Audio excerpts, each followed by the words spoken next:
Hello, today we are going to discuss photosynthetic pigments. Last वाली video के अंदर हमने देखा था कि क्लोरोप्लास्ट क्या होता है, उसके अलावा उसका स्ट्रक्चर, उसका डायग्राम जो भी था. आज हम लोग फाइनली बात करेंगे पिगमेंट्स के बारे में. फोटोसिंथेसिस के अंदर कौन से पिगमेंट्स रिक्वायर्ड होते हैं, क्या रोल होता है उनका, क्या स्ट्रक्चर होता है, क्या केमिस्ट्री होती है उनकी. चलिए शुरू करते हैं. तो पहले तो पिगमेंट्स होते क्या हैं, मैंने पीछे भी मैंने आपको बताया था. पिगमेंट कोई भी चीज़, एनीथिंग दैट एब्जॉर्ब्स लाइट, जो कि लाइट को एब्जॉर्ब करे, वो आपका पिगमेंट है. सही है. वैसे तो फोटोसिंथेटिक पिगमेंट्स के अलावा भी बहुत सारे पिगमेंट्स होते हैं, लेकिन आज हम लोग सिर्फ फोटोसिंथेटिक पिगमेंट्स यानी कि वो पिगमेंट्स जो कि फोटोसिंथेसिस के प्रोसेस के अंदर काम आता है. सही है. पहले तो पिगमेंट्स पाए कहाँ जाता है, फोटोसिंथेसिस कहाँ पे होता है, क्लोरोप्लास्ट के अंदर होता है. अब पिगमेंट्स कहाँ होते हैं, क्लोरोप्लास्ट का स्ट्रक्चर तो आपको अब आ गया ना. यहाँ पे थैलेकॉइड होता है, फिर ये जो पार्ट होता है इसको स्ट्रोमा कहते हैं. और पिगमेंट्स कहाँ होते हैं, क्या थैलेकॉइड के अंदर होते हैं, क्या स्ट्रोमा के अंदर पड़े हुए होते हैं, कहाँ होते हैं. देखो आपका, मैंने आपको बताया था फोटोसिंथेसिस के अंदर, फोटोसिंथेसिस के दो स्टेप्स होते हैं. एक होता है लाइट रिएक्शन, सही है, एक होता है डार्क रिएक्शन. लाइट रिएक्शन हमेशा कहाँ पे होता है, थैलेकॉइड की मेम्ब्रेन में. लेकिन जो डार्क रिएक्शन है वो कहाँ पे होता है, स्ट्रोमा के अंदर. ये बात याद कर लीजिए, सिंपल सी बात है. ये क्वेश्चन इसके ऊपर बहुत बार एमसीक्यूज़ पे आता है. और अभी तक हमने लाइट डार्क रिएक्शन कुछ भी नहीं पढ़ा. ये सिर्फ बेसिक बातें हैं कि लाइट रिएक्शन कहाँ पे होता है भाई, थैलेकॉइड की मेम्ब्रेन के अंदर. डार्क रिएक्शन कहाँ पे होता है, स्ट्रोमा के अंदर. अब पिगमेंट्स कहाँ हैं, ये तो हम लाइट डार्क रिएक्शन की बात कर रहे हैं. पिगमेंट्स कहाँ प्रेजेंट होता है, पिगमेंट्स पड़े हुए होते हैं थैलेकॉइड की मेम्ब्रेन के अंदर. ये बात जहन में बिठा लीजिए. फोटोसिंथेटिक पिगमेंट्स कहाँ पे प्रेजेंट होते हैं, थैलेकॉइड की मेम्ब्रेन के अंदर. सही है. थैलेकॉइड की मेम्ब्रेन के अंदर फोटोसिंथेटिक पिगमेंट्स पड़े हुए होते हैं. इनका काम क्या होता है, इनका काम होता है लाइट को एब्जॉर्ब करना, सनलाइट को एब्जॉर्ब करना, और फिर उस लाइट से यानी कि सोलर एनर्जी से क्या बना लेना, ATP और NADPH. और ये दोनों चीज़ें आगे जाके डार्क रिएक्शन के अंदर क्या आपका ग्लूकोज बनाएंगी. सही है. तो यानी फोटोसिंथेसिस के अंदर क्या होता है, फोटोसिंथेसिस के अंदर कार्बन डाइऑक्साइड पानी के साथ मिलता है और क्या बना लेता है, ग्लूकोज, है ना. यही होता है ना. और यहाँ पे ऑक्सीजन जो है वो रिलीज़ होती है और पानी भी बनता है. ये रिएक्शन होता है फोटोसिंथेसिस का. अब लाइट रिएक्शन के अंदर क्या होता है, लाइट रिएक्शन के अंदर आपके पास ATP NADPH बनता है. फोटोसिंथेटिक पिगमेंट सनलाइट को कैप्चर करते हैं और उस सनलाइट से पकड़ के आपको क्या बना लेते हैं, ATP NADPH. अब ये दोनों क्या है, ये एनर्जी सोर्सेज हैं. तो यानी कि डार्क रिएक्शन के अंदर हम लोग क्या करेंगे, कार्बन डाइऑक्साइड से ग्लूकोज बनाएंगे. तो हमें कुछ एनर्जी भी तो चाहिए. वो एनर्जी कहाँ से लाएंगे, वो एनर्जी आप इन दोनों को इस्तेमाल करके लाओगे.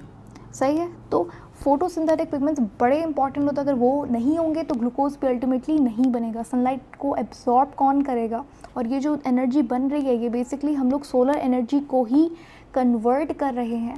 सोलर एनर्जी को कन्वर्ट करके हम लोग ऐसी फॉर्म ऑफ एनर्जी बना रहे हैं जो कि प्लांट की बॉडी जो है वो इस्तेमाल कर सकती है. छोटी सी बात थी, क्लियर. अब हम लोग बात करेंगे फोटोसिंथेटिक पिगमेंट्स के बारे में. आपने बचपन से क्लोरोफिल का नाम सुना होगा, राइट. क्लोरोफिल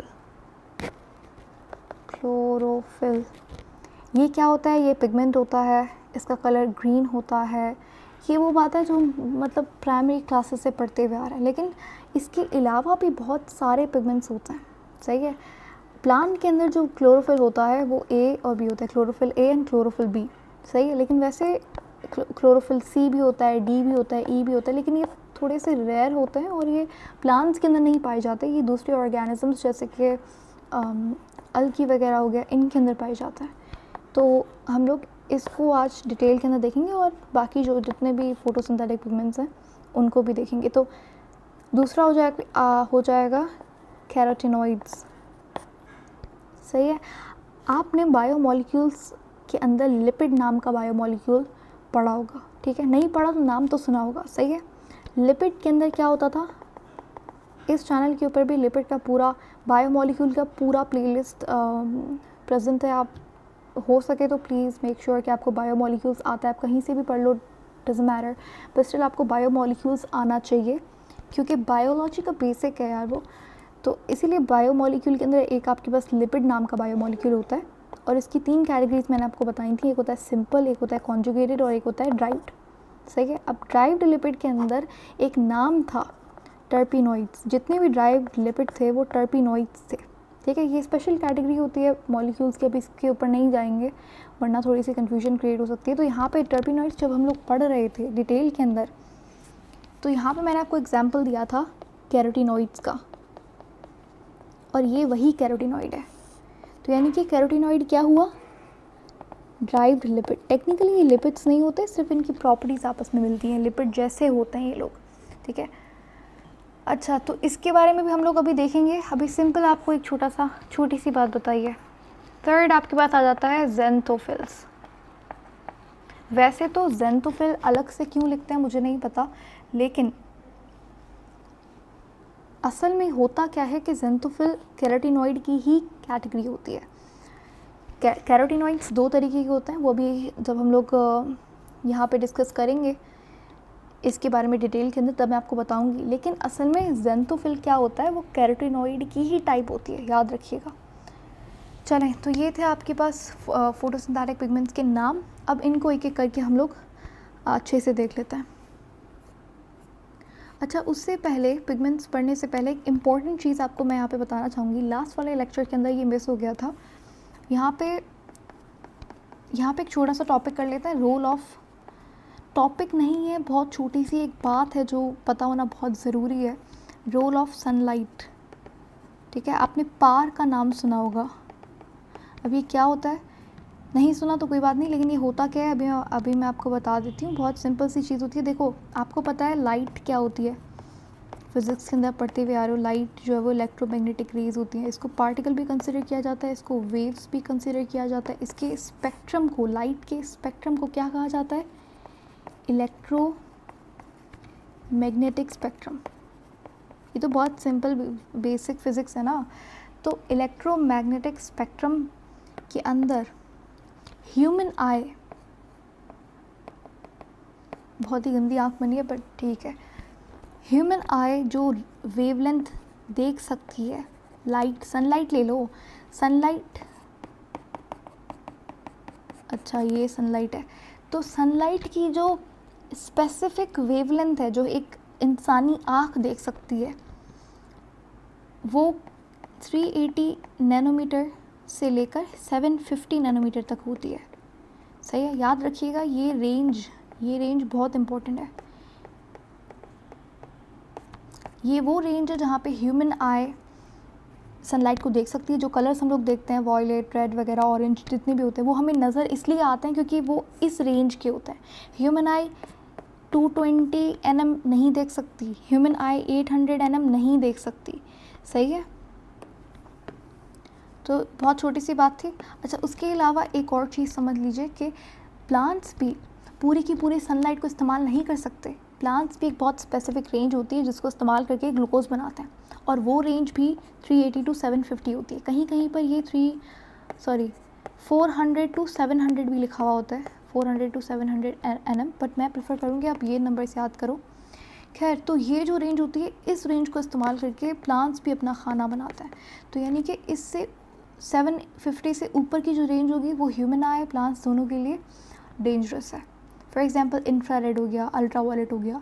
तो ये जो वेवलेंथ है, इस वेवलेंथ की लाइट जो है वो हमारी आँख के लिए बड़ी ही ख़तरनाक है। तो इसीलिए कहते हैं कि आप जब सूरज के अंदर जाओ, मेक श्योर आप यूवी प्रोटेक्शन वाले सन ग्लासेस पहन रहे हो, ये वो। तो इसलिए ही कहते हैं क्योंकि ये जो वेवलेंथ ना, ये हमारे लिए सेफ़ है, लेकिन इससे कम, इससे ज़्यादा अच्छी नहीं है, ना प्लांट्स के लिए ना हमारे लिए। तो प्लांट्स भी इसी वेवलेंथ को इस्तेमाल करके खाना बनाते हैं। और ये जो स्पेसिफिक वेवलेंथ है, इसको प्लांट के केस के अंदर बोलते हैं पार, यानी कि फोटोसिंथेटिक एक्टिव रीजन।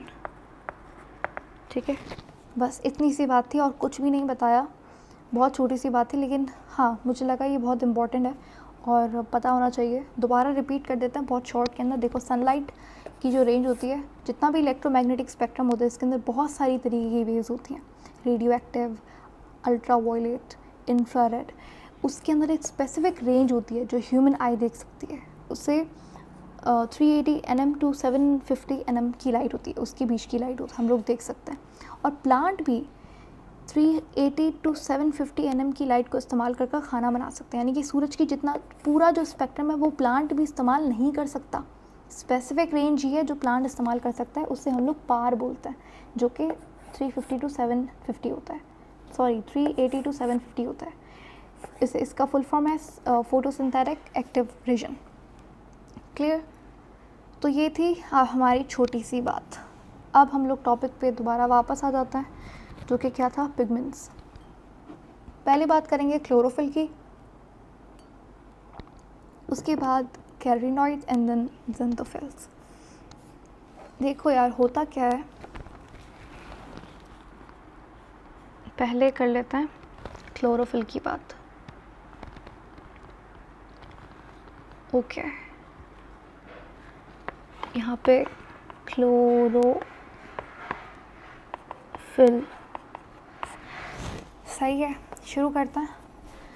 क्लोरोफिल क्या है? क्लोरोफिल एक फोटोसिंथेटिक पिगमेंट है। मेनली क्लोरोफिल जो अब ये बात भी बहुत इम्पॉर्टेंट है, याद रखिएगा, हर पिगमेंट, ये जो आपको पिगमेंट नज़र आ रहा है, हर पिगमेंट अलग अलग रेंज ऑफ लाइट एब्जॉर्ब करता है। कोई फॉर एग्ज़ाम्पल बोल रही हूँ, ये रियल मत समझ लेना, असल वाला नहीं है, ऐसे मिसाल देने के लिए समझ लो। क्लोरोफिल जो है वो 380 nm को एब्जॉर्ब करता है, तो कैरोटीनॉइड भी 380 को नहीं एब्जॉर्ब करेगा। कैरोटीनॉइड की अपनी रेंज होगी 450 समझ लो कुछ, सही है, इसकी अपनी होगी 550 समझ लो। बट ये एग्जांपल्स हैं, असल मत समझेगा। कहने का मकसद ये है कि हर पिगमेंट की अपनी रेंज होती है, हर पिगमेंट की अपनी वेवलेंथ ऑफ लाइट होती है जो वो एब्जॉर्ब करता है। तो क्लोरोफिल मेनली जो लाइट एब्जॉर्ब करेगा, मेनली इट एब्जॉर्ब्स रेड, ठीक है, ऑरेंज, याद रखिएगा, रेड, ऑरेंज, वॉयलेट और ब्लू लाइट क्लोरोफिल बहुत अच्छे से एब्जॉर्ब करता है। और इनके अंदर भी जो ब्लू और रेड लाइट होती है वो क्लोरोफिल की फेवरेट होती है। ये दोनों लाइट जो है वो बहुत अच्छे से क्लोरोफिल इस्तेमाल करता है। इसीलिए कहा जाता है, अगर आप प्लांट को, कोई भी प्लांट हो, अगर आप उसे रेड और ब्लू लाइट दीजिए तो वो उसकी ग्रोथ बहुत अच्छी होगी। वो क्यों कहा जाता है? वो इसलिए कहा जाता है क्लोरोफिल इन दोनों लाइट को बहुत अच्छे से एब्जॉर्ब करता है, और जब सनलाइट अच्छे से एब्जॉर्ब होगी तो खाना ज़्यादा बनेगा और ग्रोथ भी ज़्यादा होगी। तो इस पिक्चर के अंदर आप देख सकते हो, यहाँ पे भी आपको रेड, ये रेड एंड यहाँ पे ब्लू लाइट आपको दिखाई गई है। ये जब एब्जॉर्ब करता है क्लोरोफिल, और इसका जो, इनको मिला के जो हम लोग, एक इंसानी आँख देखती है जो कलर, वो ग्रीन होता है, सही है। जब क्लोरोफिल ये दोनों एब्जॉर्ब करता है तो क्लोरोफिल का खुद का कलर क्या हो जाता है? ग्रीन।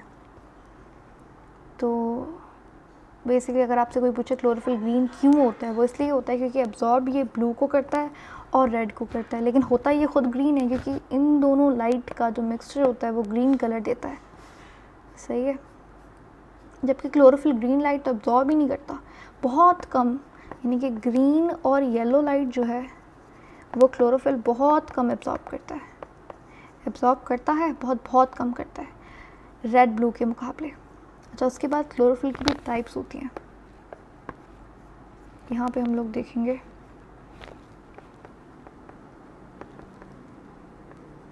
क्लोरोफिल आपके पास दो तरीके का होता है, एक होता है क्लोरोफिल ए, एक होता है क्लोरोफिल बी, मेनली, सही है, chlorophyll a and chlorophyll b. Chlorophyll a जो होता है उसका कलर ब्लूइश ग्रीन होता है, और क्लोरोफिल बी जो होता है उसका कलर येलोइश ब्लू होता है, सॉरी येलोइश ग्रीन होता है, हाँ उसका कलर। तो क्लोरोफिल ए कौन से कलर का होता है? ब्लू ग्रीन या फिर ब्लूइश ग्रीन, हाँ ब्लूइश ग्रीन। और क्लोरोफिल बी कौन से कलर का होता है? Yellowish green. कलर्स इतने इम्पॉर्टेंट नहीं है, ठीक है, बट अगर याद करते हो परफेक्ट, बट इतने इम्पॉर्टेंट नहीं है। क्लोरोफिल ए जो है वो हर फोटोसिंथेटिक ऑर्गेनिज्म के अंदर होता है, present in every photosynthetic organism. लेकिन यहाँ पे एक एक्सेप्शन है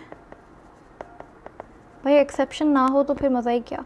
तो यहाँ पे एक एक्सेप्शन वो ये है कि फोटोसिंथेटिक बैक्टीरिया। अब आपके मन में ये सवाल आ रहा होगा कि यार बैक्टीरियाज भी फोटोसिंथेसिस करते हैं। बिल्कुल, बैक्टीरियाज प्लांट से, यानी कि दुनिया के जितने सारे बैक्टीरियाज होते हैं, अलगी होते हैं, वो प्लांट से ज़्यादा फोटोसिंथेसिस करते हैं। सही है, तो हाँ बिल्कुल, प्लांट्स सारे बैक्टीरियाज नहीं करते फोटोसिंथेसिस, स्पेसिफिक करते हैं जिनको हम लोग फोटोसिंथेटिक बैक्टीरियाज बोलते हैं, यानी कि वो बैक्टीरियाज जो कि फोटोसिंथेसिस करें। तो क्लोरोफिल ए जो है वो फोटोसिंथेटिक बैक्टीरिया के अंदर प्रेजेंट नहीं होता। बैक्टीरिया के अंदर खुद का क्लोरोफिल होता है जिसको बोलते हैं बैक्टीरियो क्लोरोफिल, ठीक है, इसके पास खुद का अपना स्पेशल तरीके का क्लोरोफिल होता है।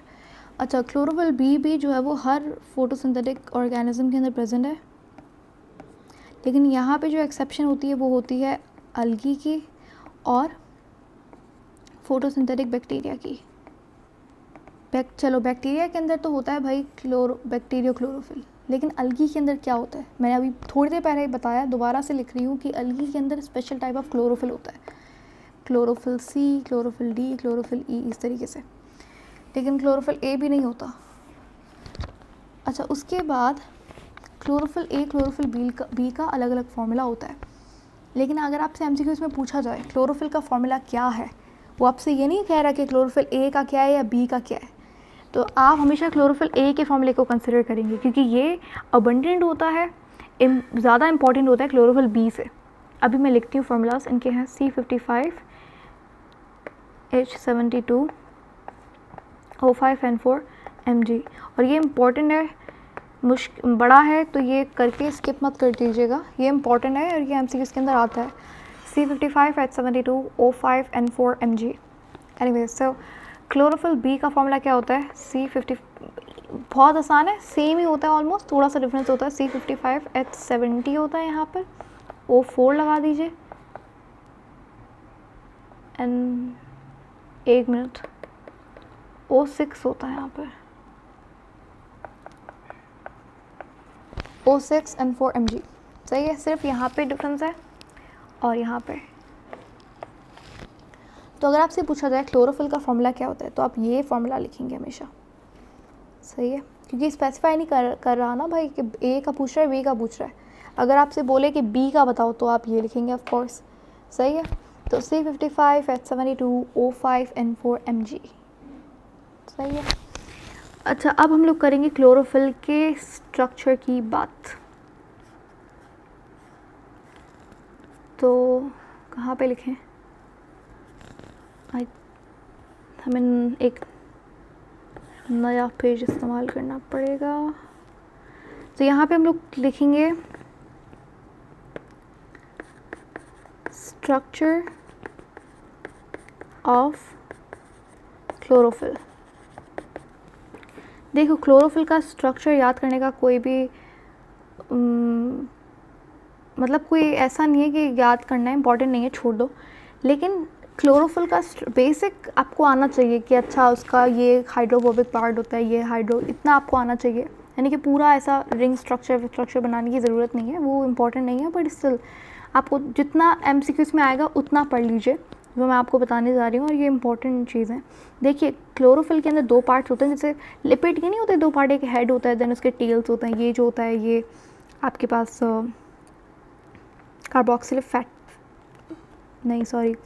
कार्बोक्सिलिक एसिड होता है, और ये वाला जो है वो आर चेन होती है। ये वाला जो है वो हाइड्रोफिलिक पार्ट होता है, ये वाला हाइड्रोफोबिक पार्ट होता है ना। आज लिपिड भी बहुत हो रहा है। खैर, लिपिड नहीं पढ़ना हमें, क्लोरोफिल पढ़ना है। तो क्लोरोफिल का भी कुछ वैसा ही स्ट्रक्चर होता है, इसका भी एक हेड होता है, इस तरीके से दो टेल्स होती हैं। खैर, इतना बुरा स्ट्रक्चर नहीं होता इसका, लेकिन समझने के लिए अभी ये समझ लीजिए। तो देखिए होता क्या है, ये जो इसका हेड है ये हाइड्रोफिलिक होता है, और जो इसकी मतलब लिपिड के अंदर भी सेम ही होता है। और ये जो इसकी टेल्स हैं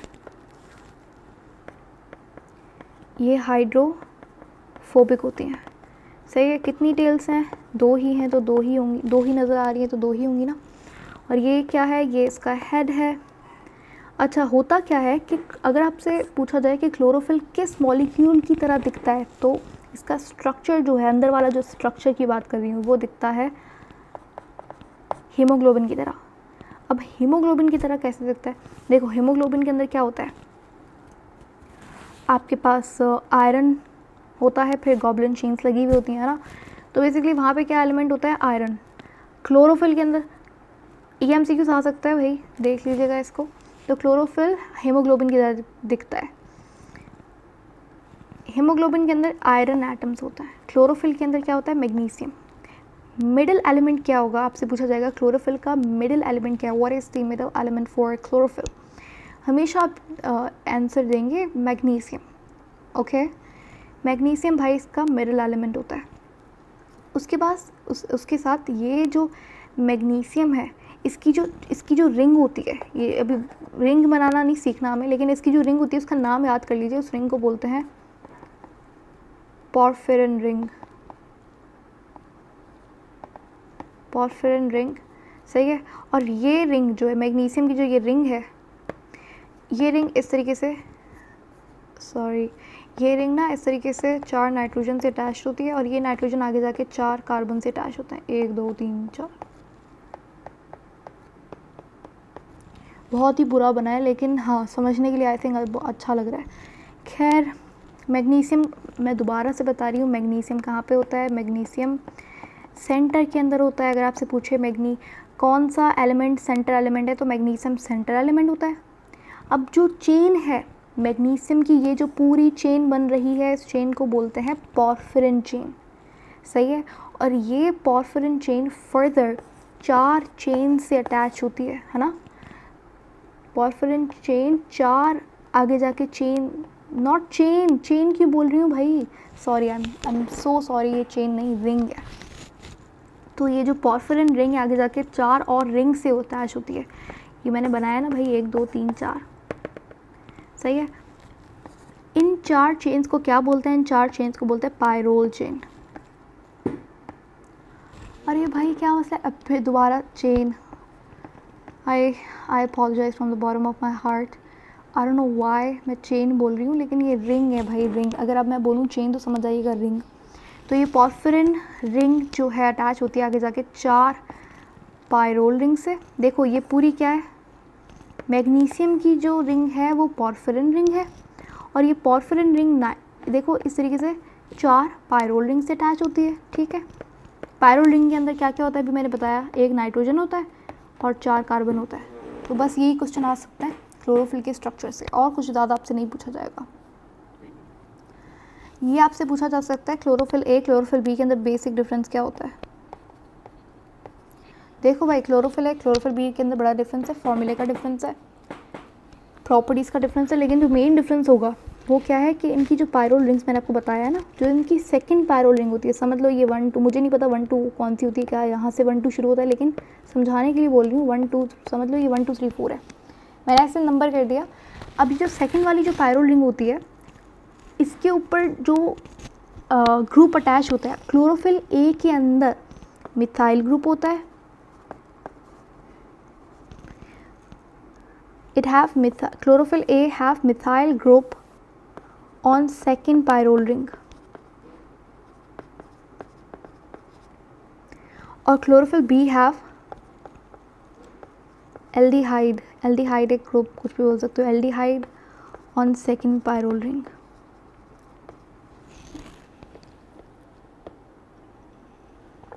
अच्छा, तो aldehyde तो हमने पढ़ा है ना, कार्बोहाइड्रेट के अंदर नहीं पढ़ा था, इस तरीके से होता था।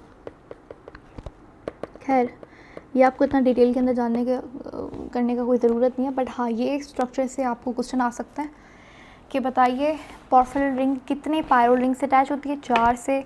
पायरोल रिंग के अंदर कौन कौन से एलिमेंट्स होते हैं? 1 नाइट्रोजन होता है, 4 कार्बन होता है, सही है। इन दोनों के बीच में डिफरेंस क्या होता है? इन दोनों के बीच में, तो पायरोल रिंग क्लोरोफिल ए के अंदर सेकंड जो पायरोल रिंग होती है उसके ऊपर मिथाइल ग्रुप लगा हुआ होता है, क्लोरोफिल बी के अंदर सेकंड जो पैरोल रिंग होती है उसके ऊपर एल्डिहाइड ग्रुप लगा हुआ होता है, ठीक है। क्लोरोफिल का कौन सा पार्ट हाइड्रोफिलिक होता है, हेड जो है वो हाइड्रोफिलिक होता है, पाँव जो है इसके लेग्स जो हैं जो भी वो हाइड्रोफोबिक होता है, सही है। तो ये था आपका क्लोरोफिल का, सही है। अब हमारा यार अभी कैरोटीनॉइड भी रहता है, चलें कोई नहीं, कैरोटीनॉइड्स पढ़ लेता है। एंड या हाँ कैरोटीनॉइड, चलो क्लोरोफिल हो गया हमारा, ए भी हो गया, बी भी हो गया। अब हम लोग पढ़ेंगे कैरोटीनॉइड्स, एंड कैरोटीनॉइड के अंदर ही हम लोग ज़ेंथोफिल भी पढ़ेंगे। सो या आपके चारों एलिमेंट्स आज इंशाल्लाह कवर हो जाएंगे होपफुली। देखो कैरोटीनॉइड्स ये भी क्या होता है, फोटोसिंथेटिक पिगमेंट है। मैंने आपको ऊपर भी बताया कैरोटीनॉइड ड्राइव्ड लिपिड का टाइप होता है, और ड्राइव्ड लिपिड सारे क्या थे, टर्पिनॉइड्स थे। तो इसको मैं लिख दूँ terpenoid lipid, it is a terpenoid lipid, ठीक है, यानी कि ड्राइव्ड लिपिड होता है। अगर किसी को नहीं समझ में आ रहा भाई टर्पिनॉइड क्या होता है, कहाँ से आ गया, तो अभी के लिए इतना समझ लो, क्योंकि इसके लिए आपको फिर ना लिपिड समझना बहुत इंपॉर्टेंट है। तो इसीलिए मैं आपको दोबारा कह रही हूँ कि बायोमॉलिक्यूल ज़रूर पढ़िए, किसी कोई भी बायोलॉजी कभी भी आप शुरू कर रहे हो ना, बायोमॉलिक्यूल ज़रूर पढ़िए सबसे पहले तो। खैर, तो टर्पिनॉइड अभी के लिए ये समझ लीजिए, जिनको नहीं समझ में आ रहा, कि टर्पिनॉइड कुछ नहीं होता, ड्राइव्ड लिपिड का दूसरा नाम जो है वो टर्पिनॉइड है, ठीक है। कैरोटीनॉइड टर्पिनॉइड लिपिड होता है, यानी कि टेक्निकली लिपिड नहीं है ये, सिर्फ इसकी प्रॉपर्टीज़ थोड़ी बहुत लिपिड से मिलती हैं। अब जैसे क्लोरोफिल जो है वो ब्लू और रेड को बहुत अच्छे से एब्जॉर्ब कर रहा था, तो मैंने आपसे कहा कि हर पिगमेंट की स्पेसिफिक वेवलेंथ होती है, हर पिगमेंट स्पेसिफिक कलर अच्छे से एब्जॉर्ब करता है। तो कैरोटीनॉइड कौन सा कलर, कौन सी लाइट अच्छे से एब्जॉर्ब करता है, it absorbs mainly blue, violet, strongly जो एब्जॉर्ब करेगा वो ब्लू और वॉयलेट करेगा, सही है। कैरोटीनॉइड आपने, अगर आप फेडरल की बुक उठा के देखें, वहाँ पे एक सेंटेंस लिखा हुआ है कि it works with chlorophyll B then gives the light to chlorophyll A। अब ये बात आपको तब तक नहीं समझ में आएगी जब तक आप अपना क्या नाम है लाइट रिएक्शन नहीं पढ़ लेते, सही है। तो इसके बारे में बिल्कुल टेंशन लेने की ज़रूरत नहीं है, ये सेंटेंस आपको एकदम क्लियर हो जाएगा जब हम लोग अगली वीडियो के अंदर लाइट रिएक्शन पढ़ेंगे। अभी के लिए इतना समझ लीजिए कि भाई कैरोटीनॉइड क्लोरोफिल बी के साथ काम करता है, और जो ये लाइट अब्जॉर्ब करता है, कैरोटीनॉइड क्लोरोफिल बी मिलके जो लाइट अब्जॉर्ब करते हैं वो सारी लाइट किसको दे देते हैं, क्लोरोफिल ए को। ये लाइट रिएक्शन के अंदर होता है, बड़ा इंपॉर्टेंट स्टेप है, और आगे जाके आपको बिल्कुल क्लियर हो जाएगा। तो यानी कि क्या हो गया ये, ओके, तो यानी कि कैरोटीनॉइड प्रोटेक्ट्स क्लोरोफिल ए, ये क्वेश्चन इम्पॉर्टेंट है, यानी कि पॉइंट इम्पॉर्टेंट है, इसको ध्यान में रखिएगा। कैरोटीनॉइड प्रोटेक्ट्स क्लोरोफिल ए, सही है, फ्रॉम एक्सेस लाइट, ओके। उसके बाद कैरोटीनॉइड के भी मैंने कहा था दो टाइप्स होता है, ज़ेंथोफिल इसकी इसी ही की टाइप होता है। तो देखिए कैरोटीनॉइड के पास आपके पास दो टाइप्स होते हैं, एक होता है कैरोटीन्स और एक होता है ज़ेंथोफिल्स, सही है। अब ये जो कैरोटीन है इसको प्लीज़ केराटिन से मत कंफ्यूज करिएगा, केराटिन कुछ और होता है, केराटिन वो होता है, केराटिन प्रोटीन होता है यार, केराटिन आपके नेल्स आपके हेयर के अंदर मिलता है। So it's completely different from keratin. Carotene जो है वो बिल्कुल ही डिफरेंट होता है। कैरोटीन जो है वो भी टर्पिनॉइड ही होता है। उसके बाद सबसे फेमस सबसे इम्पॉर्टेंट जो कैरोटीन होता है वो बीटा कैरोटीन होता है, सही है। और ज़ेंथोफिल भी एक पिगमेंट होता है, इसके बारे में ज़्यादा इतना कुछ इन्फॉर्मेशन या इसका स्ट्रक्चर इतना इंपॉर्टेंट नहीं होता, बट ये ध्यान रखिए कि ये भी टर्पिनॉइड होता है। इसका एक एग्जांपल बड़ा फेमस है, जैसे यहाँ पे बीटा कैरोटीन याद रखिएगा, सबसे इम्पॉर्टेंट कैरोटीन होता है। ज़ेंथोफिल के अंदर ल्यूटीन नाम का बहुत जाना माना ज़ेंथोफिल है, ल्यूटीन करके। और ये जो है आपने देखा होगा लीव्स के अंदर, ऑटम के अंदर इनका कलर ना ऑरेंज ब्राउन हो जाता है, तो उसके अंदर ल्यूटीन का भी रोल होता है।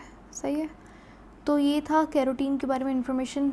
नोट डाउन कर लीजिएगा, हर पॉइंट इम्पॉर्टेंट है, इसको याद रखिएगा। सही है, ये एग्जांपल्स इम्पॉर्टेंट है, इनको याद रखिएगा। उसके बाद ये तो सारा का सारा ही बहुत इम्पॉर्टेंट है, खासकर ये जो क्वेश्चन है ना, ये ज़रूर याद रखिएगा, आपसे पूछ सकता है क्लोरोफिल ए के अंदर सेकंड पायरोल रिंग के ऊपर कौन सा ग्रुप लगा हुआ होता है। तो ये मत लिख के आ जाइएगा, मिथाइल ग्रुप लिखिएगा। सही है, उसके बाद यहाँ पे स्ट्रक्चर ज़रूर याद कर लीजिए। नहीं, स्ट्रक्चर नहीं, क्या बोलेंगे, फॉर्मूलाज। उसके बाद सब कुछ इम्पॉर्टेंट है और इतना कोई मुश्किल भी नहीं है। तो हाँ, ये इसके अंदर हर पॉइंट ज़रूरी है, याद करने की ज़रूरत भी नहीं है, समझ लीजिए, आपको याद हो जाएगा automatically. Anyway, so that is it for today. I hope it was helpful, आपको कुछ समझ में आया हो। अभी तक हमने लाइट डार्क रिएक्शन शुरू भी नहीं किया, ये सिर्फ वार्म अप है। सही है, जैसे मैराथन के अंदर भागने से पहले वार्म अप करना पड़ता है, तो ये सिर्फ वार्म अप है। ये सिर्फ आपको ये बता रहा है कि अच्छा, हम लोग जब पढ़ेंगे लाइट रिएक्शन तो वहाँ पे मैं बोलूँगी कैरोटीनॉइड, तो वहाँ पे आपका ऐसा नहीं होना चाहिए कि कैरोटीनॉइड क्या होता है। तो इसीलिए यहाँ पे हमने देख लिया भाई कैरोटीनॉइड क्या होता है, क्लोरोप्लास्ट का स्ट्रक्चर क्या है, ये वो चीज़ें जो आपको एक्चुअली प्रोसेस से पहले पता होनी चाहिए। सो या, it's over, the end. Thank you so much. See you later in the next video.